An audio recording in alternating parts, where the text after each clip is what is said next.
Nesse vídeo eu vou trazer aqui para vocês o show de análise técnica que a Bradespar nos proporcionou essa semana. Eu vou fazer uma análise aqui onde a gente vai falar sobre LS Volatility, IFR, bandas de Bollinger, rompimento falso, padrões de candle, força relativa. Tá lindo demais. Eu peguei um trecho do programa de Swing Trade onde eu construo o contexto do papel e eu sinalizo aqui o porquê eu fiz aquela operação. De novo, show de análise técnica. Te liga no vídeo que tá bonito demais, depois a gente olha o resultado.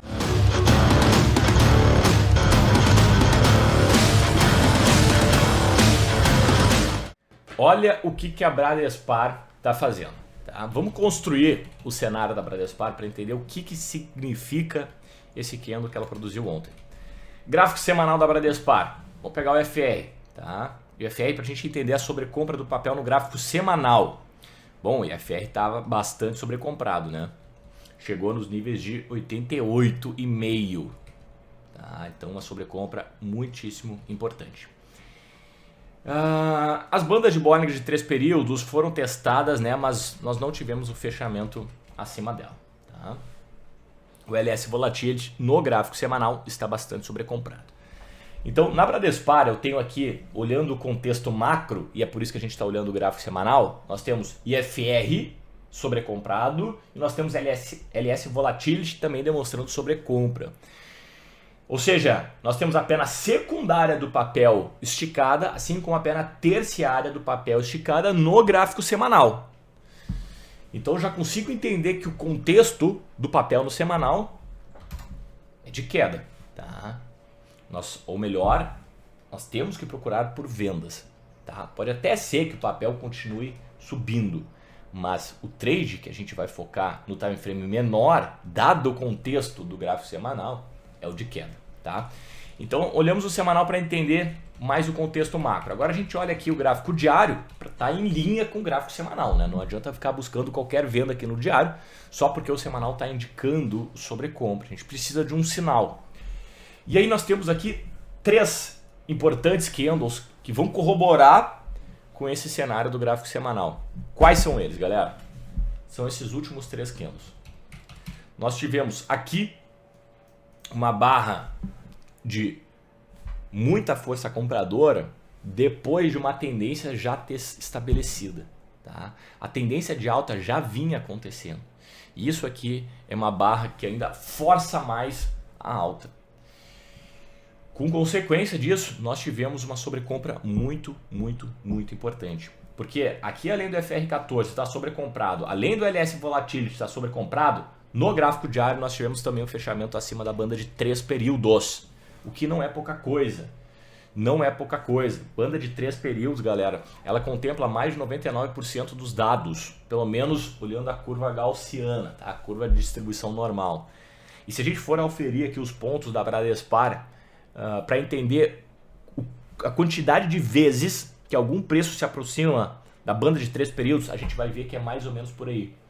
Tá? A gente já fez isso com alguns papéis e é muito parecido. Chega a 97%, 98% das vezes que os preços estão entre a banda de 3 períodos. Ou seja, a gente está naquele momento de 1, 2, talvez 3% do tempo.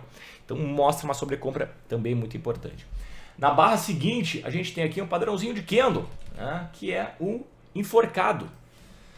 Aqui é um padrão de topo e ele tem essa característica de um martelo, mas o contexto de onde está esse candle ele é diferente do martelo.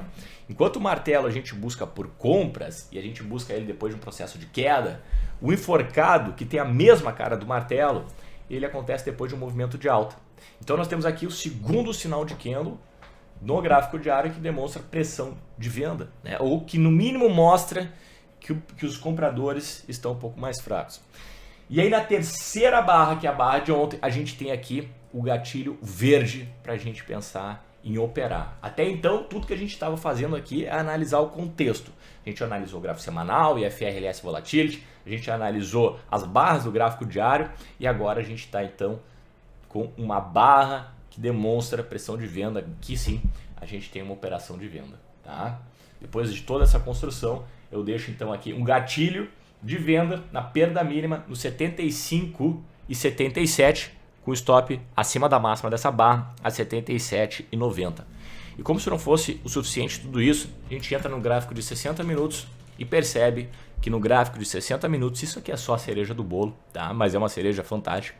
Nós estamos vendo aqui um rompimento falso. O mercado rompe aqui na segunda barra do dia, com volume baixo ainda por cima, né? E a resposta a esse rompimento está sendo o rompimento da mínima de Bradespar. Então temos aqui uma situação de venda. E alguém pode estar pensando, Lores, mas por que não vender a Vale? Por dois motivos. Primeiro que a Vale não está dando sinal de venda da mesma forma que a gente viu na Bradespar. Mas o principal motivo mesmo é o fato da Bradespar estar com uma força relativa maior na ponta da venda do que da Vale. O que significa isso? Significa que num dia de alta, a Bradespar sobe menos do que a Vale.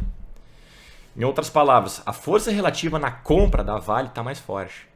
E isso significa que a força relativa na venda da Bradespar está mais forte do que da Vale. Tá? Ela sobe menos quando o mercado sobe e cai mais quando o mercado cai. Por isso que eu opto por uma venda na Bradespar. Tá?